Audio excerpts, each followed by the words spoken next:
Bienvenidos al seminario Café Conversado, en esta conmemoración que tenemos de los 70 años de la fundación del Departamento de Salud Pública. La sesión pasada tuvimos la oportunidad de estar hablando de las enfermedades infecciosas.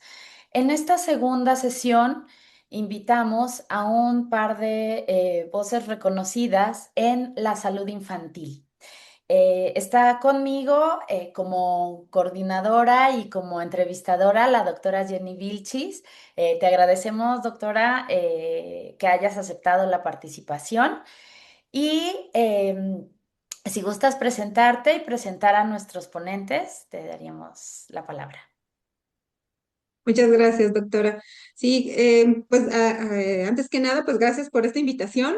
Bueno, yo soy Jenny Vilchis, yo soy nutrióloga, maestra en ciencias y doctora en epidemiología por la UNAM, ¿no? Soy investigadora en ciencias médicas acá en el Hospital Infantil de México y pertenezco a, bueno, pues, a la unidad de investigación epidemiológica en endocrinología y nutrición.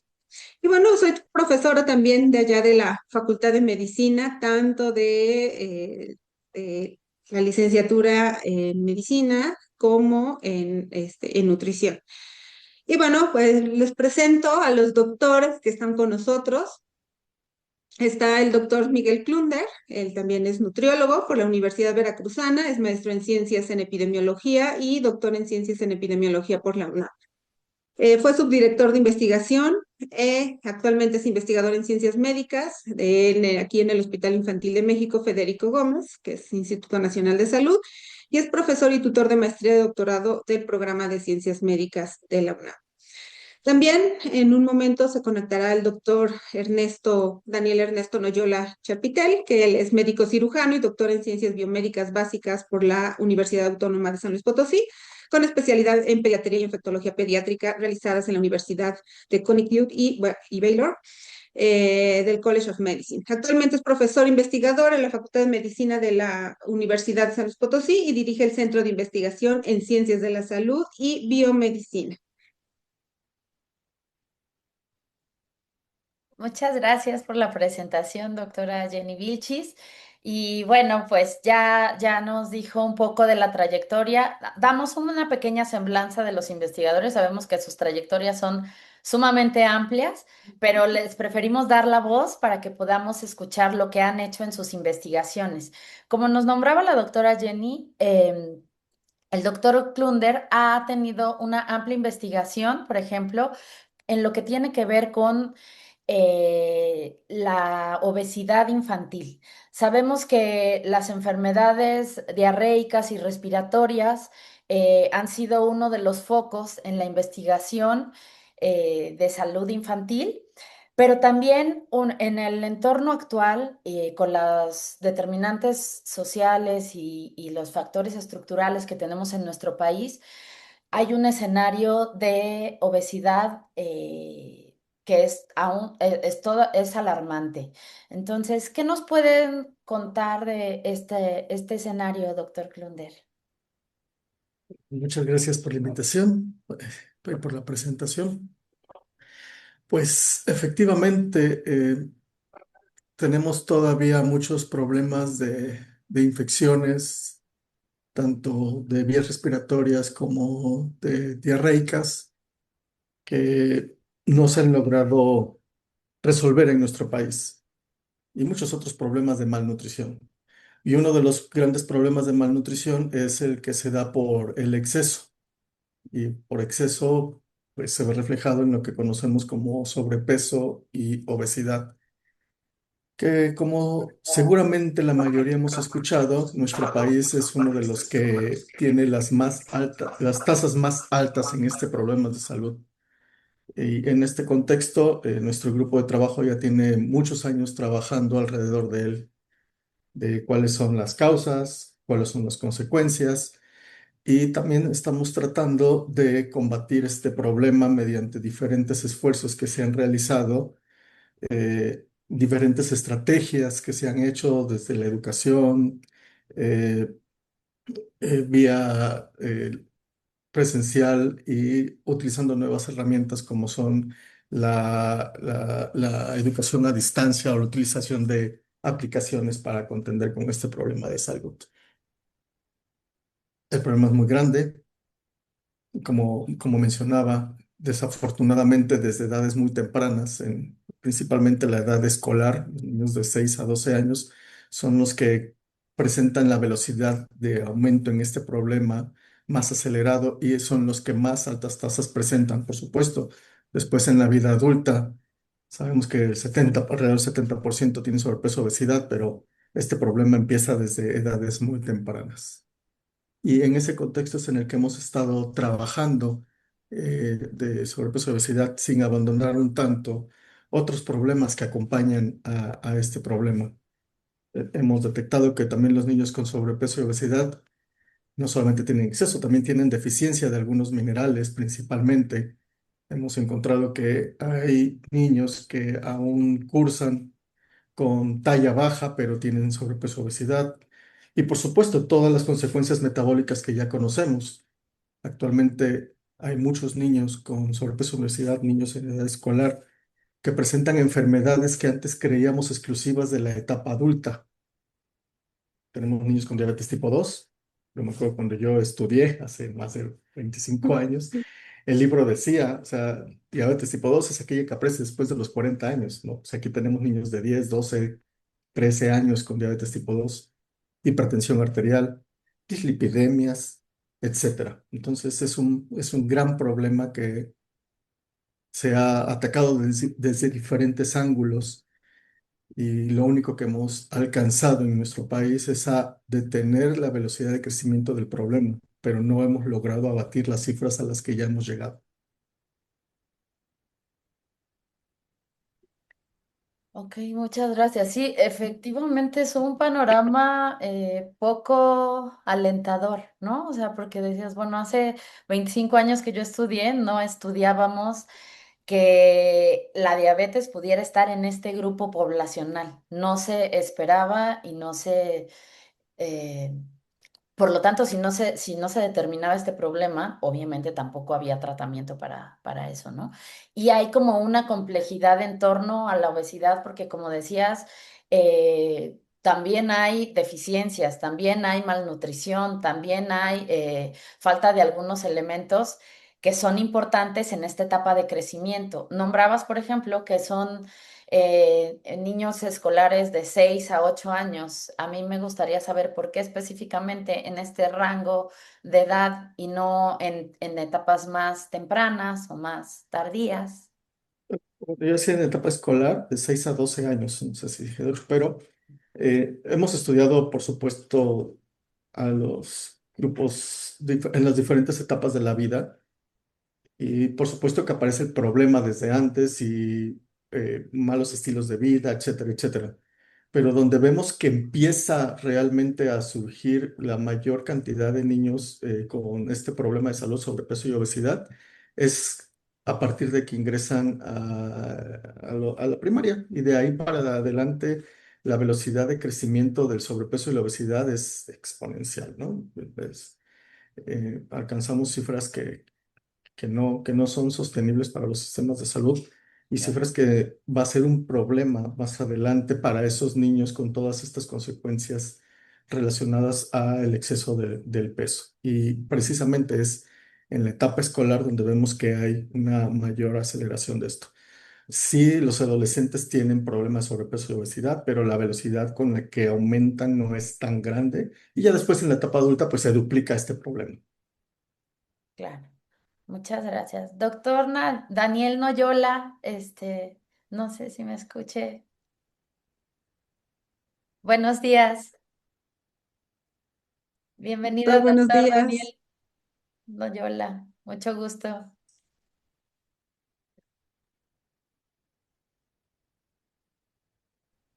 Buenos días, ¿me escuchan? Buenos días, ahí lo escuchamos perfecto.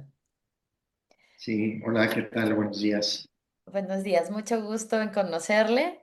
Bueno, iniciamos por respeto a los otros investigadores que se habían conectado, pero le agradecemos mucho el que puede estar en esta sesión compartiendo con nosotros.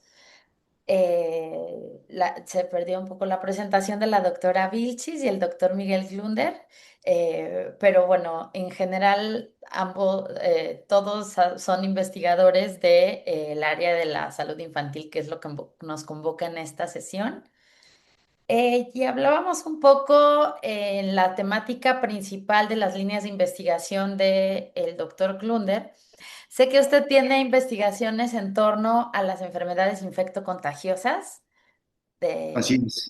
así es. Y entonces, bueno, hablando un poco, les digo, este es un café conversado, es una conversación amigable entre investigadores que queremos que llegue al estudiantado y al profesorado y platicar un poco de cómo está la salud infantil en nuestro país. El doctor Klunder nos decía un poco con respecto a esta problemática que se está presentando en la edad escolar de tasas altas de obesidad. Y nos gustaría que usted nos contara un poco, por ejemplo, sabemos que hay una proporción significativa de defunciones infantiles en los primeros 28 años, de los primeros 28 días de vida, ¿no? Y mucho más allá de toda esta determinación biológica, también hay causas estructurales que están configurando fallas en los sistemas de salud. ¿Qué está pasando en por qué en este 2026 aún tenemos esta mortalidad eh, en los primeros días de vida y en la mortalidad infantil, que es, como sabemos, en menores de un año de edad? Sí, bueno, pues muchas gracias por la invitación. Y sí, pues a lo mejor mencionar un poquito mi área de trabajo es más particularmente las enfermedades infecciosas, eh, con énfasis en edad pediátrica. Soy pediatra infectólogo, por tanto, es a donde me he enfocado en la investigación. Pero si lo vemos de una manera, pues sí, un poquito más amplia, podemos ver cómo en nuestro país sí las enfermedades infectocontagiosas, infecciosas, han tenido pues en su atención pues una gran mejoría a lo largo de las décadas, digamos, y han ido disminuyendo en su contribución como causa de, sobre todo de mortalidad, ¿no? En cuestión de morbilidad, pues siguen presentes porque muchas de ellas, pues en realidad se pueden atenuar, ¿no? Ya lo vivimos en el caso de la pandemia de SARS-CoV-2, como a pesar de las intervenciones que se pueden establecer, pues aún así, pues las infecciones ahí están, ¿no? Y puede haber una repercusión en términos pues, de enfermedad para empezar y después en la atención, ya sea a nivel de consulta o a nivel de hospitalaria, ¿no? Y eso, pues, siempre va a ser bastante difícil que eso deje de ocurrir como tal, pero sí podemos atenuar y ha sucedido en términos de sus impactos sobre las formas más severas, ¿no? Hospitalizaciones, enfermedades críticas y mortalidad. En este contexto, pues yo resaltaría, digamos, tres áreas. Uno, las enfermedades gastrointestinales y las enfermedades respiratorias, que pues son de las principales tanto causas como de consulta, como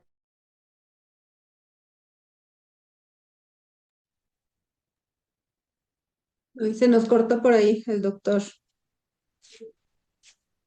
Sí, se desconectó. Bueno. Sí, comentaba justamente, ¿no? Esta importancia que siguen coexistiendo tanto las enfermedades infecciosas, las diarreicas, ¿no? Y con ello, pues, este círculo vicioso con la desnutrición, ¿no? Al final de cuentas, pues, la infección finalmente agrava la desnutrición y la misma desnutrición, pues, se vuelve, pues, este círculo vicioso de una menor respuesta incluso inmune, ¿no? Y entonces se vuelve pues todo un círculo vicioso que a lo mejor es lo que trataba por ahí de comentar el doctor.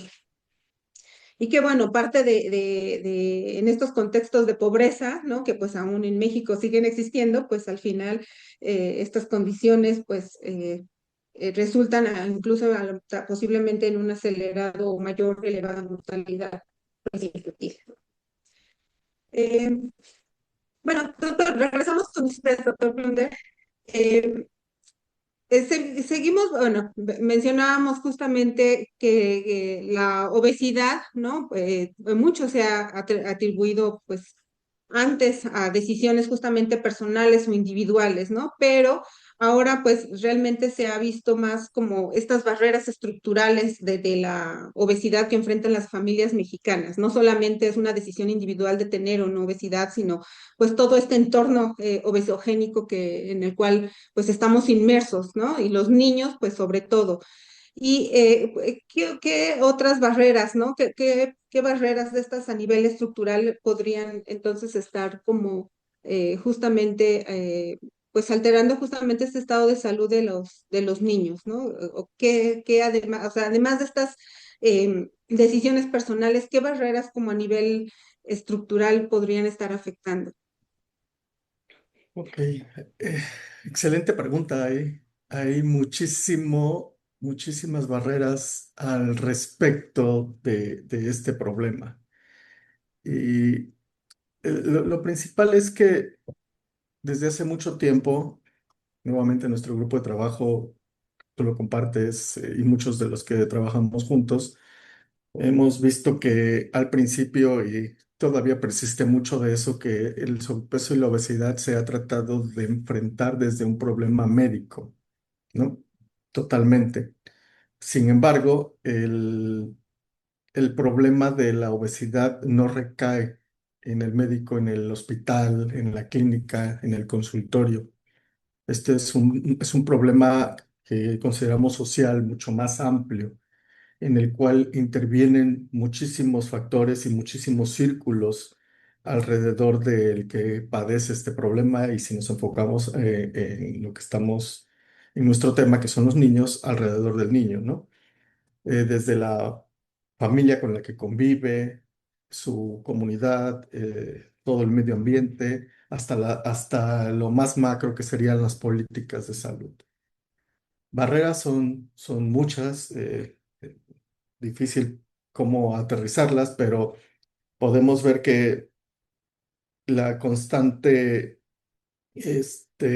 comunicación hacia alimentos que conocemos que no son saludables para ellos, que es que no tenemos la misma información de lo que sí deberían de comer, ¿no? O sea, el bombardeo de la publicidad, la industria alimentaria, que aunque se ha intentado regular estos dos aspectos de la industria y de la comunicación por medios masivos, pues no se equiparan lo saludable con lo que sabemos que no deberían de estar consumiendo. El medio ambiente alrededor de las escuelas, adentro de las escuelas se ha tratado de regular el consumo de alimentos con los acuerdos que se han hecho ya desde varios años, pero podemos ver que alrededor de las escuelas sigue habiendo una gran cantidad de posibilidades de alimentos no saludables. Y muchas veces no es por el tipo de alimento, sino la preparación y la cantidad con la que lo están consumiendo. Y muchas veces no es tanto lo malo que están consumiendo, sino lo que están perdiendo la oportunidad de alimentos saludables que puedan consumir, ¿no? Eh, la educación, si bien sabemos que han mejorado también algunas materias y algunos contenidos en las escuelas, pues no es todavía la cantidad y la calidad de información que creemos que debería ser suficiente para que llegue el mensaje, para que puedan tomar decisiones informadas sobre su salud. El- Muchas otras políticas públicas han tenido avances como los impuestos, etcétera, pero también pues no hay suficiente acceso al agua, por ejemplo, en las escuelas, ¿no? eh, que eso es algo estructural. Entonces, ¿qué toman los niños? Sí, pueden llevar de su casa, pero sigue habiendo todos esos problemas en cuanto a alimentación. Hay mucha disponibilidad de alimentos ultraprocesados, altamente calóricos, y no es que haya poca disponibilidad en algunas regiones, sí, de alimentos frescos y saludables, pero los costos también son no equiparables. En algunas zonas es más fácil comprar un refresco que leche o que agua. está disponible más refresco que este. Yo estuve en comunidades rurales mucho tiempo y no encontrabas agua, encontrabas refrescos, ¿no? Y eso es otro problema. Eh, Ese es y me lleva a que la obesidad tiene dos partes, por supuesto, que es lo que ingresa, que es lo que comemos, que ya platicamos un poco de esto y que nos podremos llevar horas platicando de cuáles son estos problemas de alimentación. Y por otro lado es lo que gastamos, o sea, qué tanto ejercicio está realizando nuestra población infantil.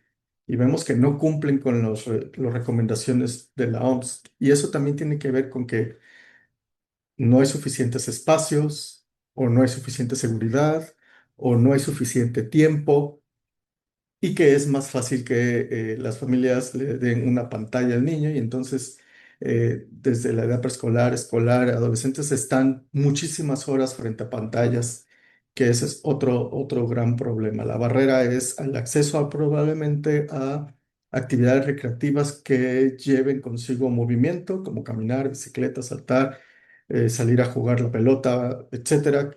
Ya no lo vemos. Yo cuando era niño salíamos, ahora ya no lo veo que sea tan fácil.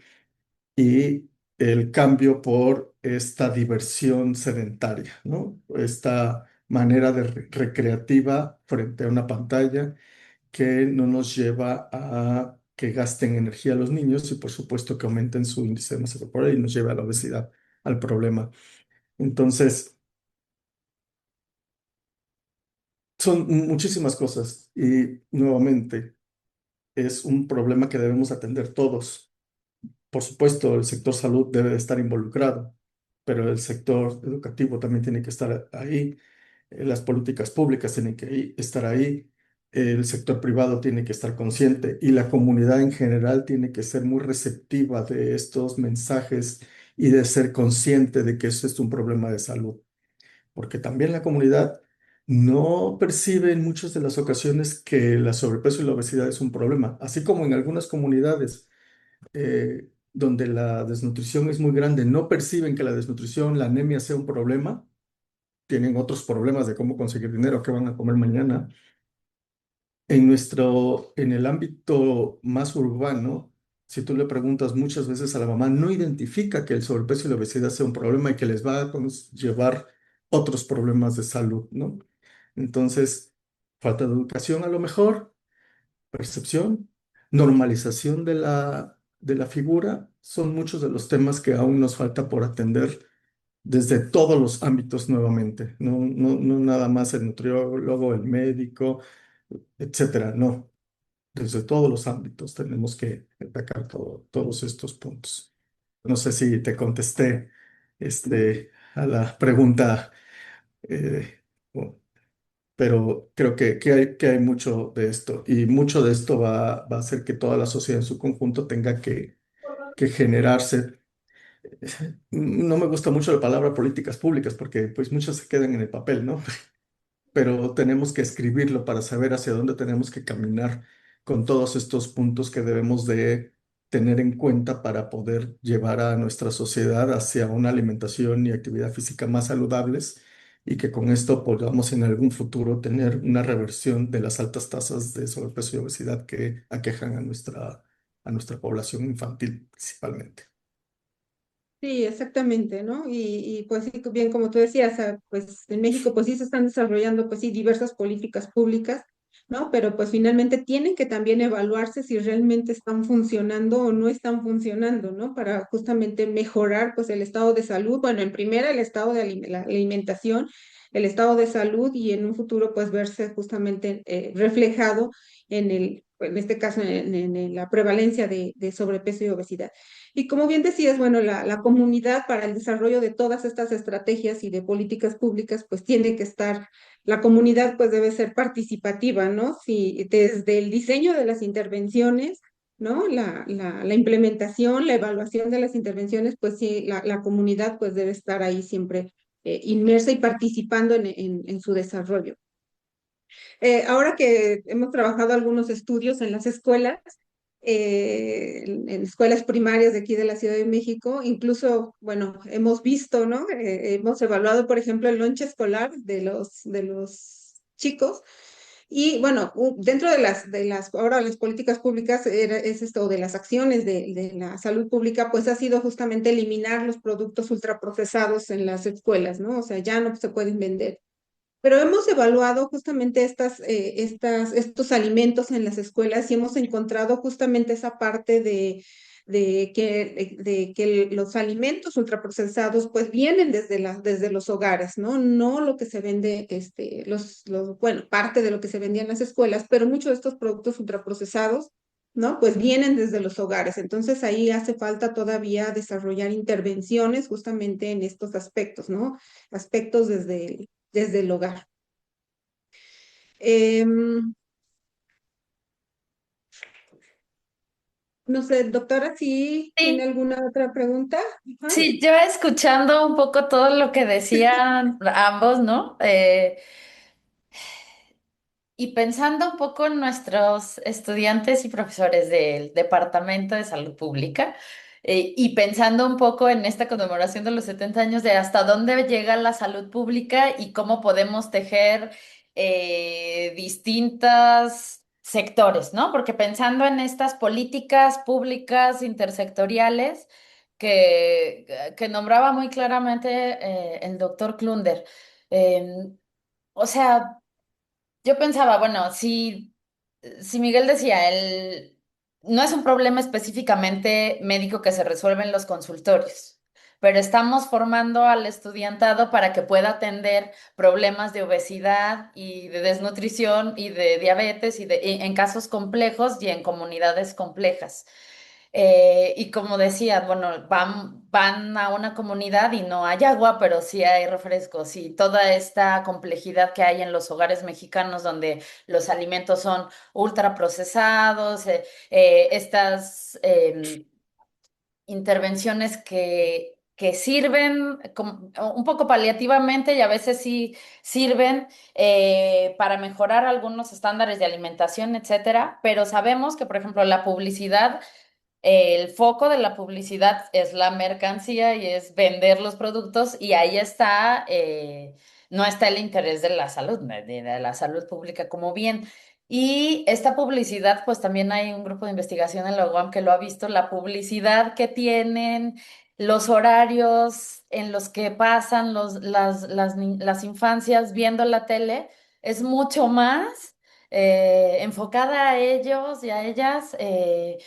Y esto en este complejo de también una precarización laboral que tienen las familias mexicanas y entonces las mamás están en dobles y triples jornadas, no tienen obviamente tiempo para hacer el cuidado y los papás también o los tutores o lo que sea, tienen jornadas laborales muy altas de trabajo que tampoco te permite pues poder hacer los alimentos adecuadamente y luego lo más barato es todo lo que se consume en comida chatarra y no verduras y frutas, etcétera, etcétera.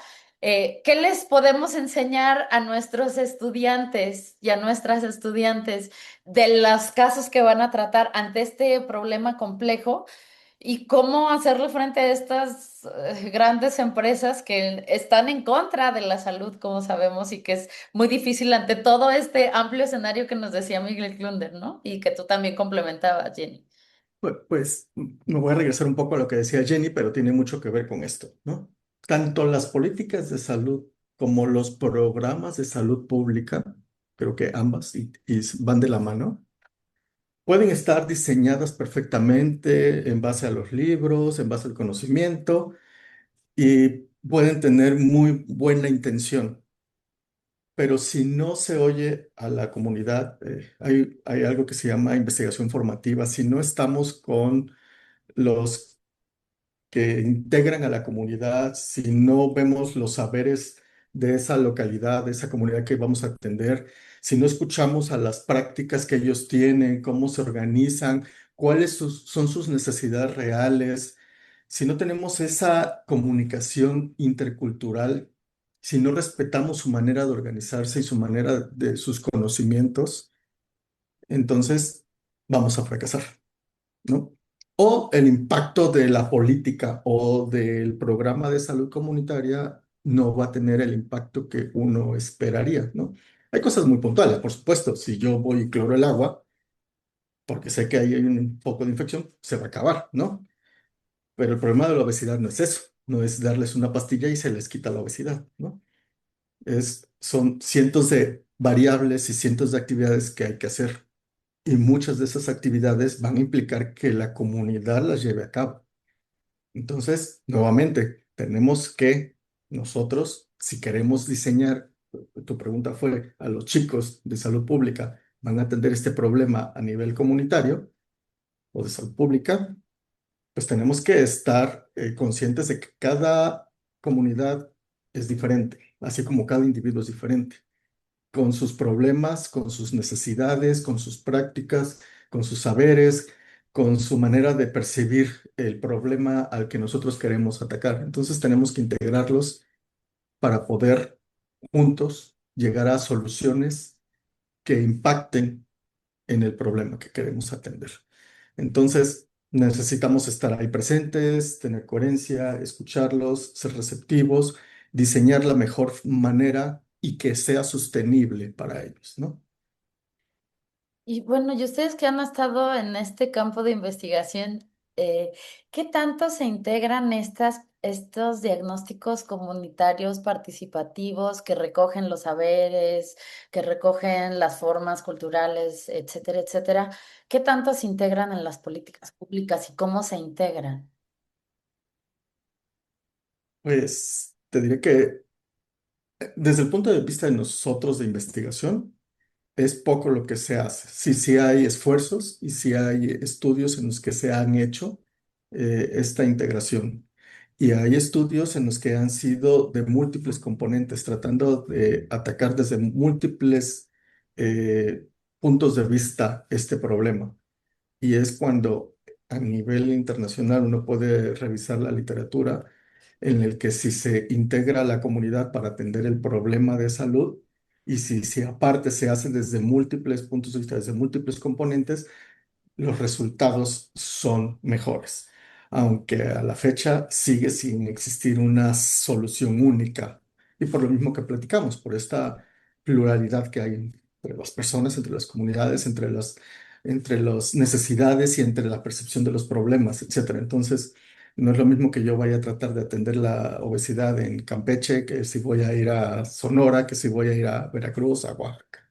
Entonces, por eso necesitamos esta integración comunitaria, por supuesto con personas que van a intentar generar este plan de salud pública para poder atender ese problema de salud que desde afuera nosotros lo estamos viendo. A lo mejor la comunidad no lo ve, ¿no? Este, nosotros lo estamos viendo, entonces tratar de hacerle saber a la comunidad que ese puede ser un problema, que cuáles son las consecuencias y que sí, cuáles son sus maneras de verlo. Hay toda una metodología para hacerlo, pero sí, es poco, este, yo creo que muchas de las políticas de salud están hechas así, o sea, en el escritorio, y por eso muchos fracasan. Yo creo que sí, cada vez hay más personas interesadas en hacerlo de la otra manera. Es un camino más largo y más difícil y con personal que se necesita que esté capacitado en este tipo de cuestiones, pero hacia allá tenemos que caminar en muchas de estas vías para atender estos problemas. Muchas Y de gracias. hecho, igual a nivel internacional ha habido como muchas intervenciones, ¿no? A niveles, o sea, en las propias escuelas o a nivel incluso comunitario, ¿no? Intervenciones que se han desarrollado, bueno, a nivel hospitalario, unas enfocadas a lo mejor en alimentación, otras enfocadas a nivel de actividad física, ¿no? De comportamientos. Pero, y algunas han funcionado, ¿no? Han tenido efectos en mejora en la condición, en los hábitos de alimentación y en la condición nutricia. Sin embargo, bueno, pues cada pues en este caso a lo mejor cada país o cada regiones pues también necesitan intervenciones diferentes porque pues pues somos culturalmente diferentes, ¿no? Entonces, lograr que una intervención realmente funcione, así como que para todos pues ha sido difícil, ¿no? Hay que ajustarlas justamente a la cultura y a las necesidades justamente de la población, ¿no? Y por ejemplo, ahí ustedes, Miguel, que han estado trabajando o que usted está trabajando algunas intervenciones en niños para mejorar el estado de salud ahí dentro del hospital o fuera del hospital, pues, ¿hay algunas que hayan mejorado justamente el estado de salud de los niños? Sí, eh, nuevamente como a nivel internacional, los impactos han sido algunos, podemos decir, estadísticamente significativos, pero clínicamente o de salud pública que se haya sido relevantes como para generar una política, creo que difícil, ¿no? A pesar de que llevamos tantos años trabajando. Hemos tenido diferentes estudios, por ejemplo, población que creemos que ya está interesada, que ya acudió al hospital porque ya identificó que tiene el problema y hacemos la intervención y no solamente a nivel de la clínica, sino con los grupos familiares, educativos, con prácticas con educador físico, etcétera. Y al final, el efecto clínico es poco, ¿no? Estamos dentro del hospital. Sí logramos mejorar, en la mayoría de los estudios logramos mejorar muchos de los aspectos de metabólicos, de resistencia a la insulina, de perfil de lípidos, etcétera. Y en algunos estudios que hemos hecho comunitarios, también con múltiples componentes, con aplicaciones, con sesiones con los padres, sesiones con los niños, sesiones con los profesores, sí hemos tenido efectos sobre el índice de masa corporal, sobre la frecuencia de sobrepeso y la obesidad. Sin embargo, el impacto, si ya lo vemos a nivel de salud pública comunitario, pues realmente nos falta todavía mucho camino por avanzar. El impacto ante el problema tan grande no lo vemos que, aunque lo hagamos de manera masiva, lo vayamos a tener.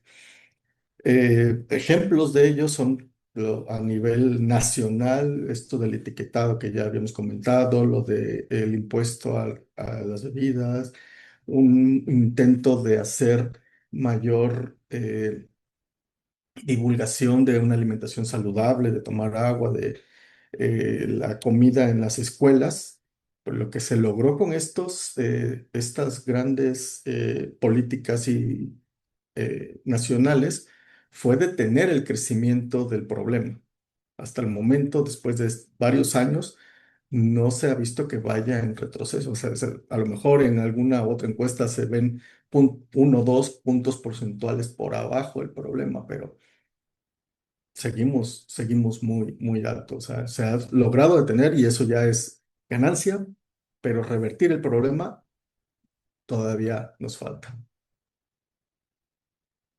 Ay, yo me quedo así como, ay, sí, difícil el panorama. Y hablando un poco que se había cortado también la otra problemática que tenemos en salud infantil, que es, además de estas problema de obesidad y desnutrición, esta doble carga que tienen los cuerpos de las infancias, en términos de enfermedades infecciosas, ¿cuál es el panorama que vemos en las comunidades, en los cuerpos y también en las políticas públicas, doctor Daniel, que se cortó también su idea?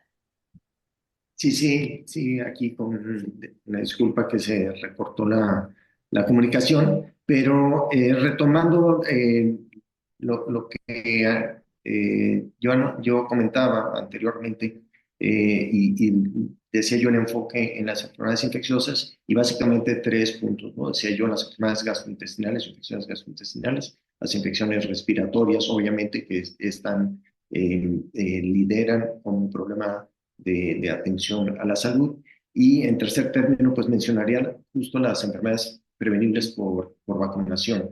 Y en este contexto, de hecho, este último apartado, pues también tiene un impacto justo en las dos anteriores. Y creo que si vemos las enfermedades gastrointestinales, pues ahí es un tema que ha sido bastante exitoso a lo largo de, ahora sí que de las décadas, donde de ser anteriormente pues una causa frecuente tanto de hospitalización como incluso de desafortunadamente de mortalidad, eso se logró tener un impacto súper importante, primero por políticas de intervenciones como la rehidratación, sobre todo la rehidratación oral, por ejemplo, y posteriormente justamente por la vacunación contra el rotavirus, que era no solo en México, sino a nivel global, pues una de las principales causas de enfermedades gastrointestinales en la infancia, con importantes repercusiones. Entonces ahí vemos esta combinación, ¿no? de cómo implementar una serie de estrategias, primero, digamos, en la atención primaria y atención oportuna, y por otro lado, en la prevención, fueron bastante exitosas y sí se tiene registrado pues una reducción muy importante en el impacto de este tipo de enfermedades, ¿no? En el caso de las infecciones respiratorias, se ha tenido un avance importante. Ahí es un poco más difícil porque, digamos, es un reto que ya mencionaba, ya lo vivimos en el caso de la pandemia SARS-CoV-2, pues nos muestra cómo, a pesar de todos los avances que se pueda tener, y eso a nivel de cualquier país, pues aún así tenemos esta diversidad de agentes infecciosos y agentes emergentes que nos pueden dar marcha atrás en los avances. Sin embargo, ahí también ha habido avances importantes, pero todavía hay mucho espacio todavía de acción. Y en el caso de particularmente la infancia, lo que ya tenemos bastante bien estudiado a nivel global, pero pues nosotros aquí en nuestro grupo de estudios en San Luis Potosí y otros en otros sitios del país, en la UNAM mismo, en la Facultad de Medicina, con la doctora Rosy Wong, se ha trabajado muy fuerte, y bueno, y otros colaboradores, claro, se ha trabajado fuertemente para evidenciar cuáles son los agentes que están impactando, y en el caso pediátrico, el virus sincicial respiratorio, pues es con mucho el que tiene mayor impacto en formas severas de enfermedad, ¿no? Y ahí, pues, hay una buena oportunidad porque afortunadamente ya se está contando con intervenciones específicas, preventivas, eh, tanto a través de inmunización materna, que es una estrategia, como la aplicación de inmunidad pasiva o monoclonales durante los primeros meses de vida, que en países donde ya se ha implementado esta estrategia y estos programas de inmunización, se ha logrado tener incluso un 90% de reducción en hospitalizaciones por este virus, que en diversos estudios está constatado que contribuye entre el 25, 30 y en algunos estudios hasta el 40% de todas las hospitalizaciones por problemas respiratorios en la infancia. Entonces, una eficacia del 90% pues reduciría al menos digamos, 20-25% de las hospitalizaciones, que es un tema, ¿no? Los sistemas de salud y la infraestructura de salud, pues es mucho más difícil de construir y de mantener que incluso algún programa, ¿no? En términos de los costos que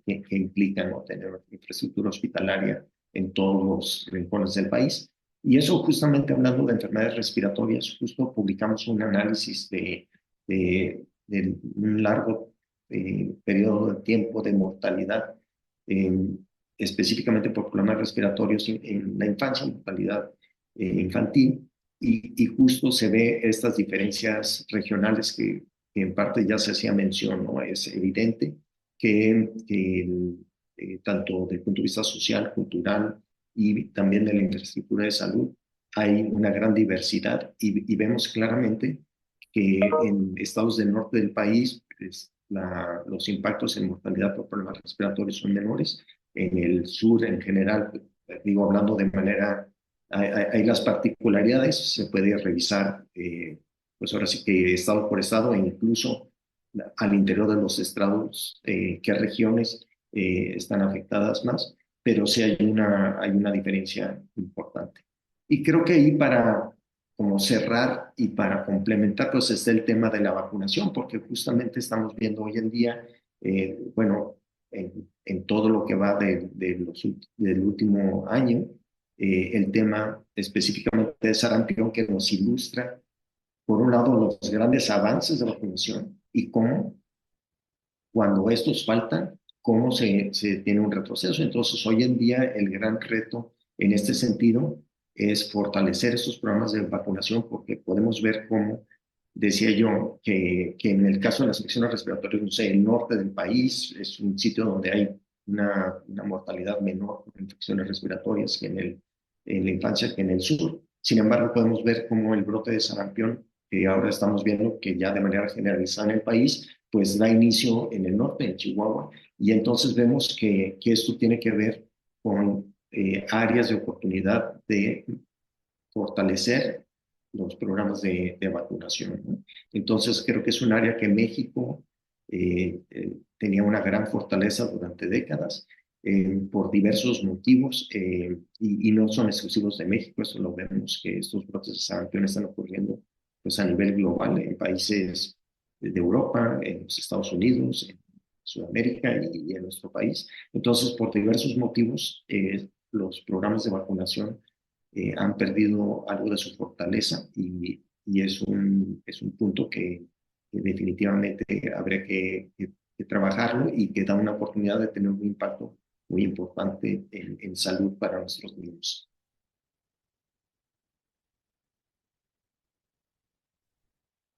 Sí, también es un panorama muy amplio todo lo que pasa en términos de las infectocontagiosas.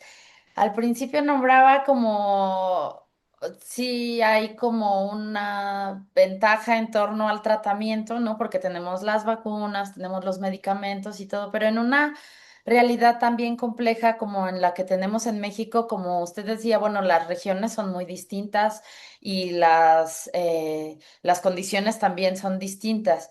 Entonces, por ejemplo, el papel que tuvo la hidratación, el suero viral en las enfermedades infecciosas diarreicas fue maravilloso, pero sabemos que en algunas comunidades tenemos infancias que siguen muriendo por enfermedades diarreicas, ¿no? Yo pensaba en el caso de la clínica Mininuma de la región mixteca en la región de la montaña de Guerrero y fue porque no tenían las condiciones de ningún centro de salud geográficamente muy lejanas y los niños que tuvieron enfermedades diarreicas pues se murieron de diarrea, ¿no?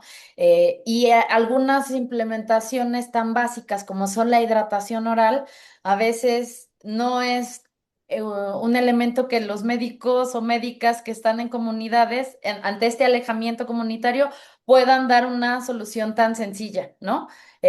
Porque tenemos esquemas altos tenemos que tener, bueno, a lo mejor si ya tengo una tomografía computarizada y todos los laboratorios de diagnóstico y tenemos todos los elementos para poder tratar a un paciente, lo tratamos muy bien, pero entre las condiciones de nuestro país, sabemos que la mortalidad infantil sigue pasando, ¿no? Entonces, o como usted decía, doctor Daniel, bueno, éramos muy exitosos en las campañas de vacunación a nivel mundial y específicamente en México teníamos altas tasas de vacunación y el esquema cambió, ¿no? Por múltiples razones, como usted nombró, que tampoco podríamos ahondar en eso. Pero, ¿qué hacer ante este escenario? Tan duro, porque no, porque siguen persistiendo deficiencias de los sistemas de salud, deficiencias de desabasto, deficiencia de acceso a los sistemas de salud, pero también de formas de curación que no están integradas en el sistema, de esta falta de diálogo que hay con las comunidades y de integrarlas en las políticas públicas, como nombramos hace rato. ¿Y qué hacer ante este escenario? Yo decía, bueno, yo a mí me angustia mucho yo soy profesora de salud pública y de perspectiva de género, y es difícil que luego identifiquen estas problemáticas las nuevas generaciones de médicos y médicas que estamos formando. Ahí cómo llegar a ellas y cómo también en el profesorado hacer que entiendan esta realidad. Está difícil, ¿no?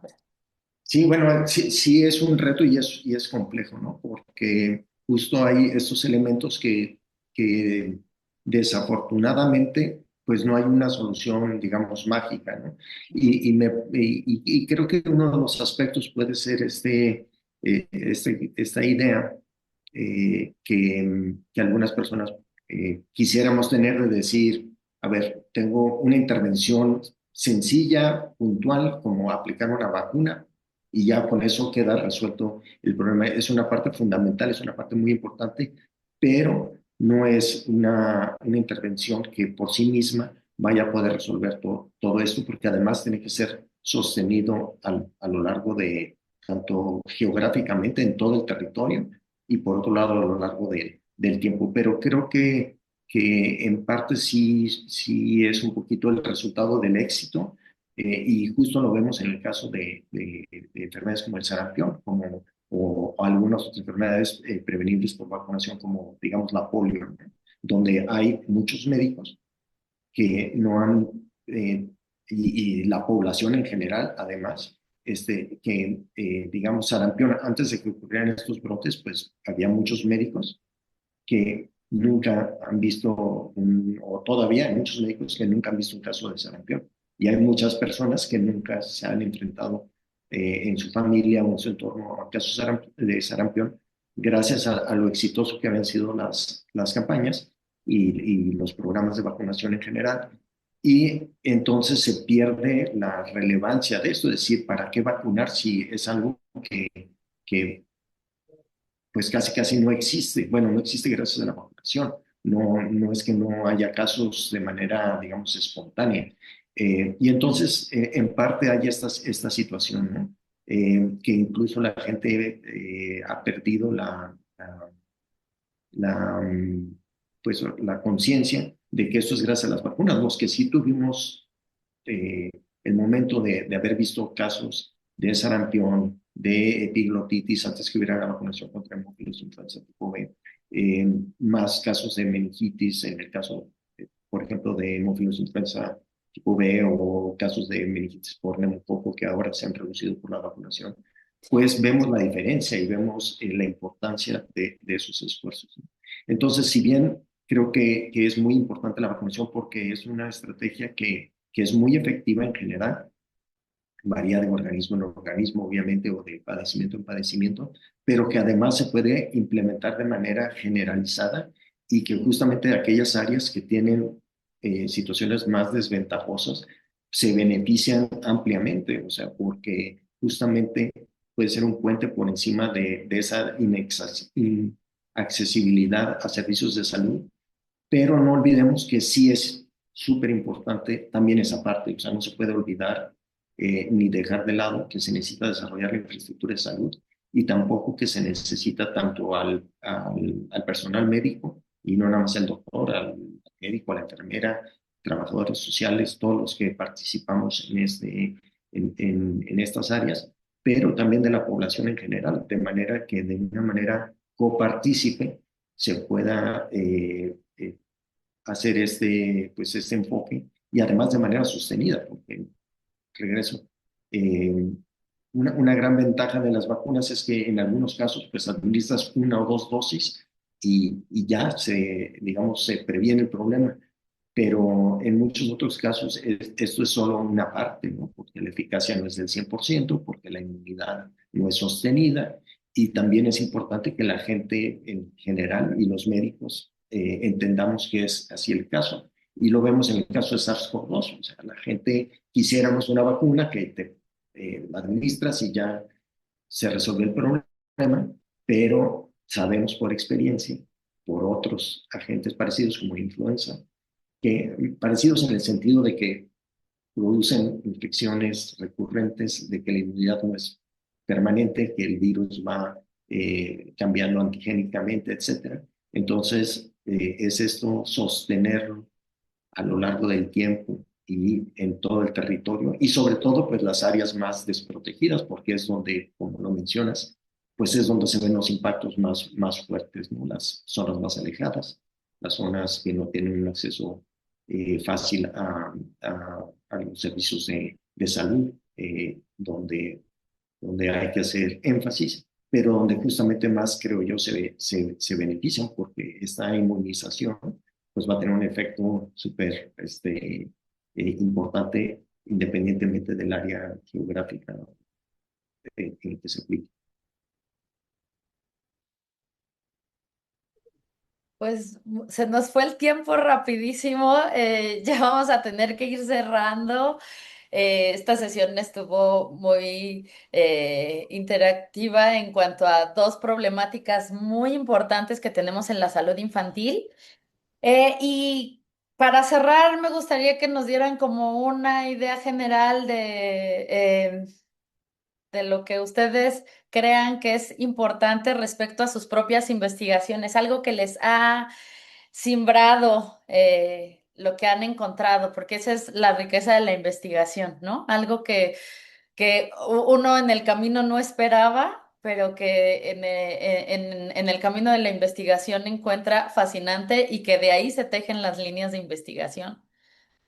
O si tú también quisieras compartir algo, Jenny, para que demos el cierre. Este, bien, bueno, de las cuestiones que a mí me han sorprendido y es uno de los temas que vimos es esto de la doble carga, ¿no?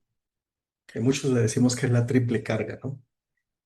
Es la desnutrición, la obesidad y el hambre oculta, ¿no? Y que pueden convivir en una misma comunidad, en una misma familia, hasta un mismo individuo. Y eso es importante. ¿Por qué me marcó esto? Porque yo mi carrera de investigador la inicié con anemia, desnutrición, en áreas rurales, etcétera. Y después la investigación me llevó hacia el problema del sobrepeso y la obesidad, ¿no? Y entonces yo dije, ok, vamos a entrar a este problema hace ya muchos años. Y lo que me marca es que, pues, muchos tienen su mismo origen, ¿no?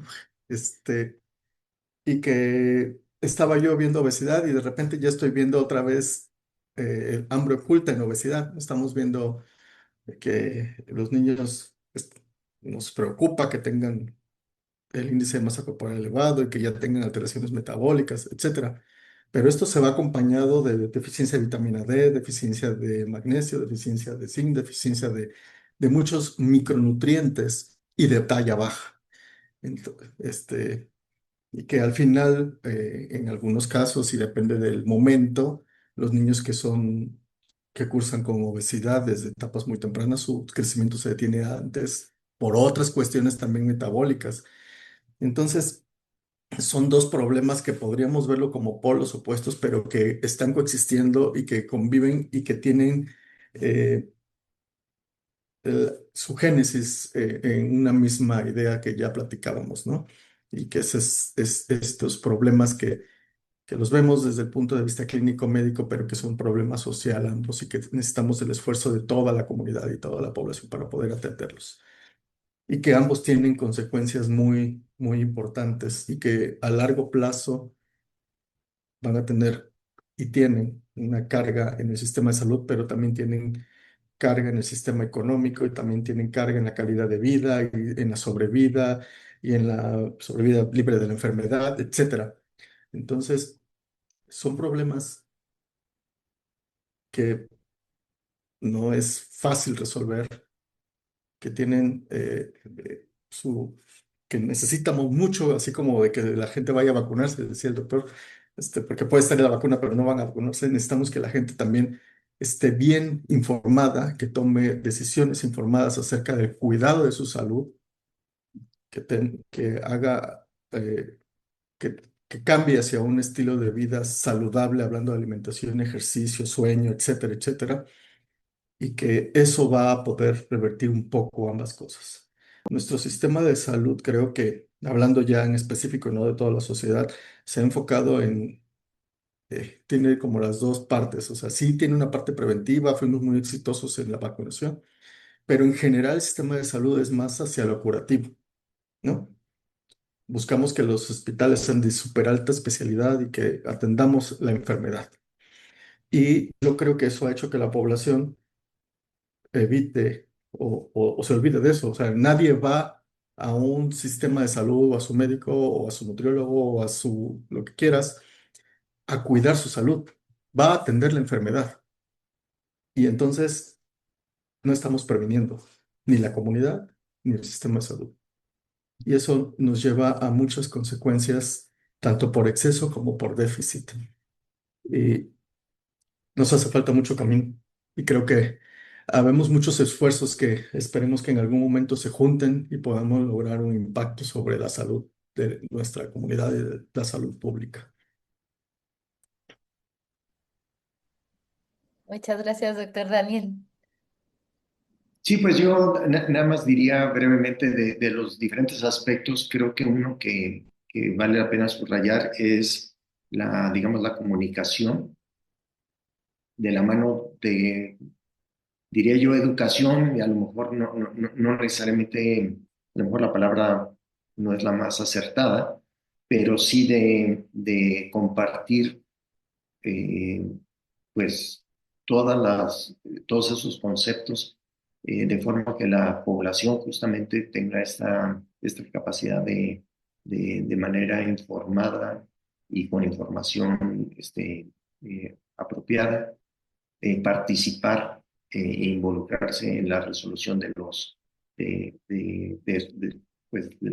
problemas de salud, porque pues debe haber esta como corresponsabilidad, y creo que lo mencionaba el doctor Lunder, es el tema de lo correctivo al que está enfocado. Creo que también la idea de que la parte de salud nos va a resolver y que la persona no toma en sus manos, pues su salud, ¿no? Em, y nuestro papel como darles a conocer o compartir o orientar para que sea asertivo y sea adecuado la intervención, ¿no? O sea, que ellos tengan herramientas para hacerlo. Bien. Gracias. Bueno, pues finalmente yo lo que podré decir es que, pues sí, ya la obesidad pues es un problema que actualmente tenemos en México, ¿no? En todas las edades y que pues está teniendo pues un alto costo tanto para el sector salud como para las familias y pues debido a la prevalencia tan grande que tenemos en el país, pues también entonces necesitamos pues intervenciones pues mucho más comunitarias, ¿no? A pesar de que, bueno, pues ya se ha puesto en la agenda pública, pues el combate a la obesidad infantil y mucho se está haciendo en relación en los niños, ¿no?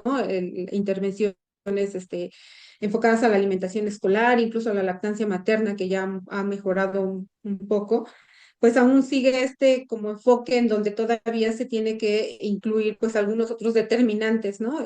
Sociales, como la educación, la vivienda, la seguridad alimentaria, que pues entonces hace falta todavía pues mucho que integrar para mejorar el estado de salud de nuestros niños y nuestros pues futuros adultos.